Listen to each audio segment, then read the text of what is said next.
This is the Page Publishing Book Club. How you doing? All right, I hope. I'm your host, Alice Stockton Rossini. Thanks so much for being here with us. Larry Smith believes America should remember its heroes. And what better way to do that than to write about them? His hero is his father-in-law, whose plane was shot down during World War II. He shares the story of Air Force Sergeant Robert Sweat and his crew in his first book entitled Trouble. This had to be a huge undertaking, Larry. All I did was compile the things. I listened, I read, I took what these men did and put it in a chronological order. There wasn't any creativity in this. So, Did you interview your father-in-law? Oh, yes, at length. And I have spoken with many of the French people who helped him. Now, not so many of the ones who actually helped him, but relatives, sons, daughters, grandchildren. It is about one crew member's life. I even go back to Robert's childhood. This is Sergeant Robert Sweat? Yes, Sweatt. And mostly it starts when Robert decided to join the military and was placed in the Air Force. I go through a lot of their early missions and give details because, young men in the military, there was a lot of joking, there was a lot of happiness during their training and stuff like that. It wasn't all seriousness and death and everything else. I described that final mission in pretty much detail. And Robert actually wrote a story intending to publish it in a newspaper about that final mission. And I took a lot of what he had written and put it in the book.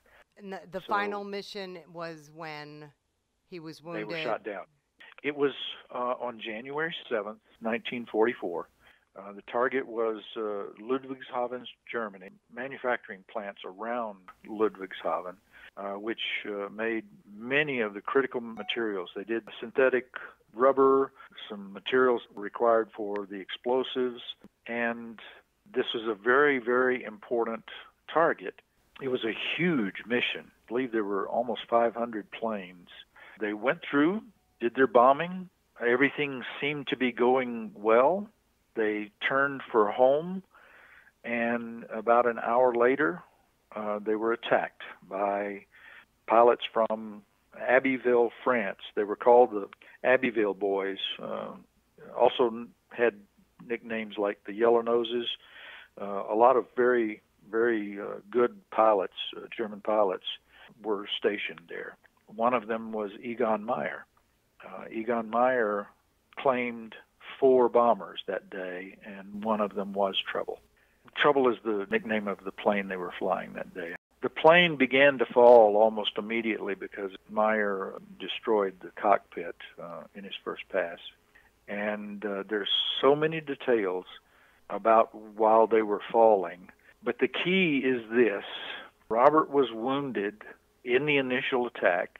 He lost the use of his left arm. He was trying to put his parachute on and struggling, very much so. The plane began to lurch. I found out through my research that the right wing separated, and so the plane started going down and went into a spin. Robert was thrown to the side, and the centrifugal force was building. He could not breathe. The force was so strong. Right. And the plane exploded and knocked Robert unconscious. Well, he does come to, obviously. And one of the miracles that I talk about is that his parachute's in place. Everything's clipped. And it takes him a little while to realize that he's still alive, actually. And he begins to try to open his parachute, pull the ripcord. He has 3 pair of gloves on. His left hand is still not working, so he uses his teeth to pull the gloves off. And he can finally pull the ripcord, and the parachute does open. And he begins to slow down. Really, truly a miracle that he survived this fall. Exactly. It's amazing, and he's still alive. What is he, 94, 95? 96. Jeez. one more little miracle. As he was falling, he notices blood spurting from the left side of his neck in time with his heartbeat. He had a shrapnel wound in his neck that had nicked the jugular vein. Oh, my God. He reaches up with his right hand and holds it closed as best he can until he lands on the ground. And as he's trying to get rid of his parachute harness, military insignias and everything on his uniform and stuff like that, he's throwing things away right and left. He notices some mud between his feet. He reaches down and grabs a handful of mud and packs the wound to stop the bleed. Yeah. And then you said the French people came and helped him. Yes. That is some story, Larry, and one I bet you can share with a lot of military groups and vets. Thank you. Dreer Chichester was devastated when a young family member was abused while going to counseling. She found adults have a difficult time trying to console children, and in the middle of the night, it hit her. The story of Mo and the monster. And I got up and went to the computer and I wrote this. I wrote Mo and the Monster and took it with me to the next counseling session at the Children's Advocacy Center. And the head of the center read it, and she asked me if I would please read it to everyone there. And I did, and everyone just loved it and wanted copies of it so that they could use it to open the door to a conversation with their children. Is this something that happened with your child? It happened to my grandson. It happened to my grandson. And you think that it's going to be some horrible person that you don't know, and unfortunately it was a friend of a friend's 13-year-old that acted inappropriately with my grandson. Is he okay? He is. We took all the proper steps and notified the authorities and got him all the counseling that he needed. We actually took it all the way to court, and he was charged guilty. Unfortunately, he and his mother left the state before he could be incarcerated for what he had done. And so they are, the police are at this time, they're still looking for him. But with that happening, it did inspire me to write my second book, which will be out soon, Mo Takes the Monster to Court. There's a little boy who is very sad. His family notices that he's sad. He's sad at school. He's sad at home. But he will not talk about what is going on because the monster has told him that the monster will hurt his family or hurt him. And so he doesn't say anything until his brother and sister convince him to tell his parents that they're very worried about him. And he tells his parents, and his parents do the right thing and get the monster to go away. So it's a book to help children with whether it's an imaginary monster that they have, because I don't specify a certain type of abuse in there, because I don't want to lead children to thinking about certain types of abuse. It could be a bully at school who is bullying them. It could be something like that, or it could be an human abuser, as far as someone who is touching them in an inappropriate way.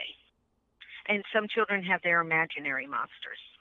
And this book helps them open up and maybe feel like they can talk? Exactly. I want them to give children an opportunity to feel safe and that it's okay to talk and that they're not the only ones that this is happening to, because a lot of times children feel that what is happening to them is something that they have done, they've brought on themselves somehow, or that they're going to get in trouble. Right. If they talk about it or if they open up to an adult. Or they feel like they don't want to hurt the person who's hurting them. And that can be the case too. Unfortunately, there's so many different monsters out there that they can be strangers. They can be someone very, very close to a child. Yeah, that's what's so sad. It is very, very sad. And so with going through this in my own family, I realized how much adults, they want to help, but they don't really know how to open up to the children or how to get them to ask for help. Right. So that is my hope, is that Mo and the Monster will be a gateway to opening for children to open up and say, "Hey, I need help." Well, thanks for writing this, Dreer. Theresa Brewer started writing children's books about 12 years ago based on the experiences she had with her 3 kids, particularly in encouraging them to stay positive no matter what happens in life. The name of her book, My Invisible Muscle. So, My Invisible Muscle is basically about a child who's home on spring break, and the story takes place in Seattle, the rainy areas of the state of Washington. And it's raining and raining, and he's just home with me at a young age, but understanding and very verbal. And hey, why are we cooped up for so long? Why can't we go out? And then he says, how can we change this? And I'm like, positive thinking basically is the invisible muscle, and maybe looking to your higher inside, and what you turn to in order to create that positive outlook. So he's looking for that positive way of finding things to do without the money, bad weather outside, and getting out of the home and not being cooped up. So they start finding a way to communicate, to look for that as the mother and the child are in the home, and then the turn of events sends them outside into an absolutely fantastic day of fun, even though he's making that invisible muscle work and thinking positive. Here comes big dark clouds while they're at the park. So it has a cute turn of events, and he finds out that his mom has to use her invisible muscle all the time. So the invisible muscle is the strength that you have to keep going when you feel like maybe you just can't. Exactly. Yes. Let's reach down deep, and let's think of all the positive things. And rain doesn't stop people. Sure didn't when I was growing up, and when I had to hear all the kids around me in Seattle and their parents making them stay in. It was really odd to me. I was like, what is this? And so when I listened to my 4 and 5-year-old, he, his age at the time we were living in that area, I was like, oh, baby, no, we're going out to puddle stomp. We're going out with umbrellas. We hear thunder and stuff, we'll be a little more cautious of what's going on. But we're doing all of these things without money. You don't have to go bowling or to the theater and, to the carnival, things that are so costly as a single parent. And finding ways to do those things with your kids and letting them know there's so much more than electronics and, Right. and yeah, all of these things that consume us, as necessary as they are. Do you have little kids you can read this to? I do. I've gone to, I've been to preschools, elementary schools, just kind of finding my way, I'm pounding the pavement, knocking on the doors. Hey, filling out the forms, getting the approvals from the school, and down to Barnes and Noble and a few other places, and scheduling for my readings in there. And I'm really happy about it because so far it's been super positive. And the kids are it's so fun when you have the younger age group. Maybe the story is for, that age group from 4 to, I'd say, 10. But word for word while you're reading it, I would say it's geared more towards the maybe 7 to 10. But the fact is, we all, parents should always read through the book and then go, oh, okay, I can see where I may be able to shorten this a bit and kind of bring this to life. So when I'm telling the story to these younger people and going to the schools to make this fun for them, it's fairly animated, and I, ad lib the story for them, and it's so cute, the feedback from the kids, and right down to how their parents are communicating when they're going through times, anything that triggers their thought. Kids are interjecting, and it's a laugh. It's cute. Before I ever published this book, I was telling the story living up in Seattle at the larger preschools, and the parents were invited to some of these functions, and they were asking me if they could purchase it. And I was like, no, I just, this is not a story that I've published. I just would maybe like to one day. I'll have to give that some thought. So that was the first school that I went back to because the staff was still there, and went back and said, hey, my book is out. Want to purchase a few? Nice work, Theresa. We have to take a very short break, but we're coming right back. So come on, come with us. This is the Page Publishing Book Club. Attention all authors. Page Publishing is looking for authors. Have you written a book and want to get it published? Page Publishing will get your book into bookstores and for sale online at Amazon, Apple iTunes, and other outlets. They handle all aspects of the publishing process for you: printing, cover art, publicity, copyright, and editing. Call 800-204-6099 now for your free author submission kit. That's 800-204-6099 for your free author submission kit. We're back on the Page Publishing Book Club. I'm your host, Alice Stockton Rossini. Charles Moon is a retired project manager, and through his experience, he saw a need for a particular kind of manual. He details it in his book entitled Before and After the Project Starts. So tell me about this need you found. Well, most of my project management peers look at a project as something to be ritualized. In other words, we have standards we have to go by, and that means we have to put in steps and procedures for people to follow. But they quite often fail to miss that these things affect people, and that's where my book came in. And there's no kind of manual on how to deal with that. No, there isn't. But my background. Well, I think I have a bachelor's in civil engineering. Now that's the ritual, and I have a master's in business administration. But hidden in that is that my major was in organizational development, which is the psychology of business. And I always have had a feeling that we had to take care of the people first. How are we not taking care of them? What's the problem? Well, ramming things down people's throat and not listening to them. Is this All book right. for project managers? Yes, it is for project managers to help them be more successful in their careers by paying attention to people, and that's how so they can reduce the resistance, which is quite often when you come in and build a project and it's been prescribed by big management. This is what we must do. The people that are affected sometimes say, oh no, we got something tearing us apart again. And that's where the people management part of it comes in.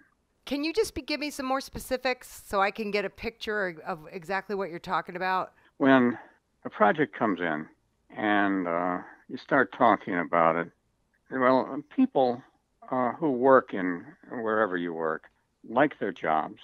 Most of them do anyway. They like their jobs. They've spent a good bit of their career learning how to do that kind of job successfully, efficiently, and so they keep their jobs. And they've been promoted, they've been recognized, they've been patted on their backs and say, this is a good job. And so suddenly management says, we're going to change the way you work. And here it is. This is called a project. And we've got some grand method we're going to put in place. It's going to help us all. And there's some concern about it. And that's where it comes in. And that's where I am. I wander around giving talks. And who do you give talks to? Oh, this would be the local project management and the different organizations associated with that kind of thing. And you help them figure out how to do their job better. And do you say, I just so happen to have written a book and it's yours Yes. for this money? Do you? That's right. Do people buy it? It's an inexpensive book. Well, I haven't been able to convince too many people right now, at least by the sales. But it's more self-satisfying than anything else. Do you think people appreciate what you've done? Oh yeah, the ones I've talked to understand, and once you sort of get them over, they recognize what it's all about because they've encountered the resistance and they thought it would be easy, sort of give them a little slack in time or something like that. And it's more than that. And that's where I come in. And yeah, it's received quite well. Nice, Charles. Thank you. Theresa Bass was inspired to write about 2 years ago when she was in college. Now she's written 10 books. Her first published book is The Sloth and the Parrot, based on a true story reimagined to teach kids some important lessons. Theresa. Well, my book is about this good Samaritan doing something good for the community, which is the parrot. And the sloth, he's a miserable person. Like a lot of people are miserable in this world, you know? Yes. And their mouth is what gets them in trouble. They want company. And it's a lot of that is going on today, you know? He wanted to do something good, you know, for the community, so got some water for everybody because there was no water. There was a drought. The sloth was so mad because he didn't like where he set that water at. He didn't like it. He really didn't like for him to even get any water, you know? But the boy asked his mom to get it for the, you know, for the neighbors. You know, this is a real story, but I use the animals. I don't want anybody to, you know, start pointing fingers. Well, you said this Jungle Boogie story was inspired that's right, because when a water main on your block burst. That's right. And nobody had any water. That's right. That was a true story. But I used the animals. He didn't like that the parrot was providing water for everybody. He didn't like that because he wanted it over there where he can get it because he's greedy. He was on punishment, really, you know, and he couldn't move. And he was mad about it. But that good, kind-hearted person wanted to do good for everybody. Does he come around? Oh, yeah, he apologized for his wrongdoing and knowing it was him, that he's the one that was miserable. He's the one that was mad at himself. He didn't mean to be like that, but he was mad.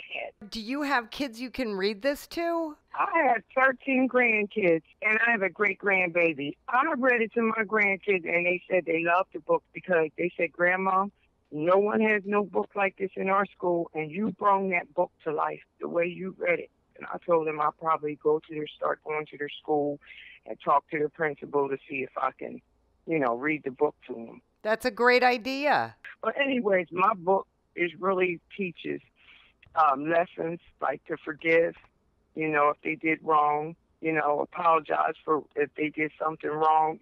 And another thing is don't let your mouth get you in trouble because that mouth can get you in trouble. You know, learn to keep your mouth closed sometimes, you know, and always be around in your surroundings because you never know who's there that, you know, may cause harm to you. And, you know, and don't allow somebody that's miserable to blow your cool. Don't let anybody, you know what I mean, take you out of what you intend to do something nice for someone. You know, stay the way you are. All right, Theresa, thank you. Finally, Ernest Keegan worked for the phone company in Pittsburgh for 30 years, but always wanted to write. And the Steel City Con, a kind of Comic-Con, changed his life. He met a young actress and told her he was going to take script writing classes and write her a script. Take it from there, Ernest. So that's what I did. I went and I started writing movie scripts. I've got probably 10 or 15 of them registered with the Writers Guild. So where did you come up with this story? Well, when I was a kid, I ended up in a boxing gym. Was one of the oldest and toughest ones in Pittsburgh. I used her as a character. I put her in the character as I wrote the script, the movie script. She inherits this boxing gym from her father. She grew up in it.